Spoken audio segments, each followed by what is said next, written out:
একটা নিখাদ অপ্রিয় সত্য কথা হলো যে এই পৃথিবীতে, বিশেষ করে বাংলাদেশে, যাদের হচ্ছে মামা খালু আছে, টাকা পয়সা আছে, বড় বড় ভাই বেরাদার আছে, তাদের জন্য পৃথিবীটা অনেক সহজ।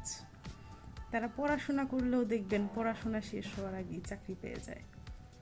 আবার যারা মানে চাষার ছেলে, অনেক গ্রাম থেকে আসছে, পড়াশোনা করছে খুবই কষ্ট করে, তাদের চাষার ছেলেদের জীবন হয় কি, তাদের পড়াশোনাও খুব কষ্ট করে করে, আবার পড়াশোনা শেষ হইলে তারা ঠিকমতো চাকরিও পায় না।